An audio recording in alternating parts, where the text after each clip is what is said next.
Hello everyone, I am Priyadharshini, working as an assistant professor in the Department of Psychology at Ratnam College of Arts and Science. Today we are going to see what is this developmental psychology all about, why is it important to study this subject, and what are the characteristics of developmental psychology. Okay, so what is this developmental psychology or what is this lifespan development? It is the pattern of movement or change that begins at conception and continues throughout the lifespan. So, it is a pattern. So, we know, right, in every age period we grow in sequence, right. When we consider childhood, our growth will be small, and when we go through adolescence or adulthood, our physical growth improves, right. So, it is a pattern.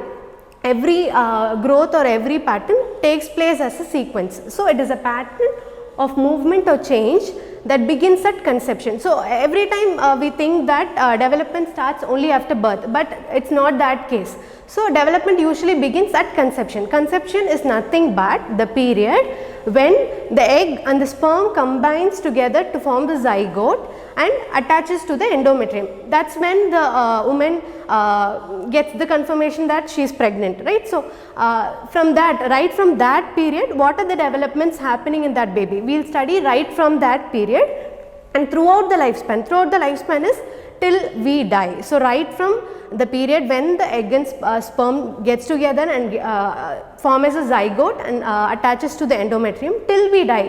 What are the developments happening? What are the physical developments happening? What are the cognitive developments happening? What are the social developments happening? All these are the one we study in this lifespan development. Okay. And also, what is the importance of studying lifespan development? So, every time we have to know why we should do something, right. So, why it is important to study this subject? The first one is, the more one learns about children, the better one could deal with them. Perhaps one might gain some insights about one's own history as an infant, a child, an adolescent, or a young adult. So, when we learn about children, when we know more about children, what in all the physical growth they undergo, what are the milestones they undergo, what are the cognitive development they undergo, right. When we know about all those things, it will be better to deal with them. When we know that a child would be walking in this age period, a child will be crawling in this age period, when we know that information, it will be easy to understand whether that child has attained that milestone on that period, right. So, that is very easy when we learn that, when we learn developmental psychology, and perhaps you can also gain some insights about your own history. Most of the time we would compare our childhood period when we see a child, right. So, the children now are very much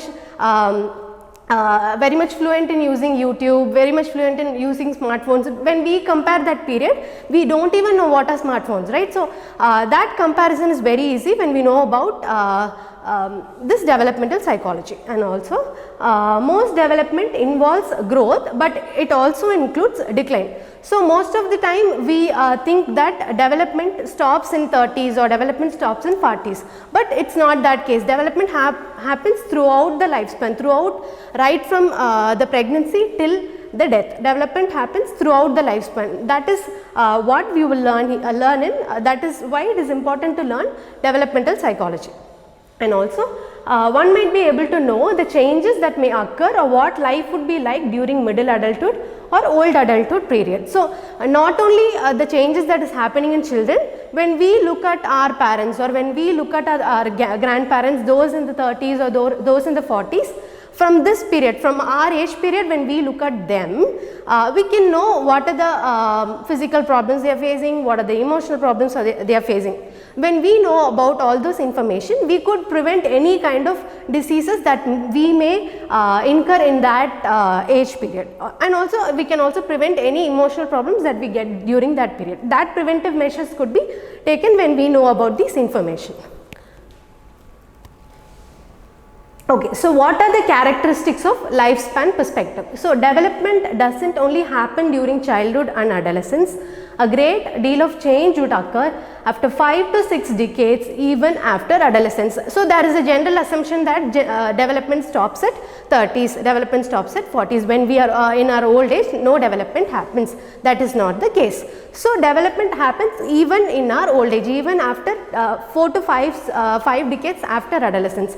Even though when we consider old age people, we might see the physical decline in that people, but when we consider emotional growth or emotional part of them, it will be more strong. We can know how they are handling life, isn't it? They would be very strong in wisdom, they would be very strong in knowing people, adjusting with people around them, right? So development not only happens, or development not only stops in a particular age period, it happens in all age groups, okay? And also the lifespan approach emphasizes developmental change throughout adulthood as well as childhood.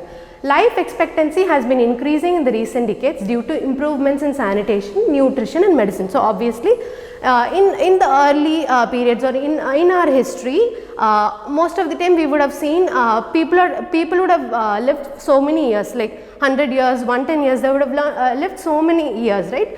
The common reason for that extreme or improved lifespan is their healthy lifestyle, the healthy food they are taking up.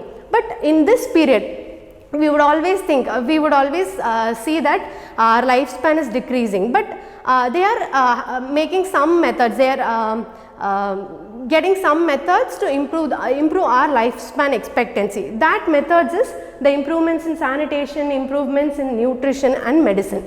So most of the time nowadays, people in 30s, people in 40s are getting diabetes, heart diseases very soon, right? So in order to live more than that period, more than 40 or 50, we are actually developing new medicines, new technologies to live along with that disease. Although we cannot cure all those diseases, we are living along with that with the help of medicines, with the help of changing lifestyles, okay? That is very important here. And also according to lifespan development expert Paul Bals, the lifespan perspective views development as lifelong, multidimensional, multidirectional, plastic, multidisciplinary, contextual and as a process that involves growth, maintenance and regulation of laws. We will see everything in detail. Yeah.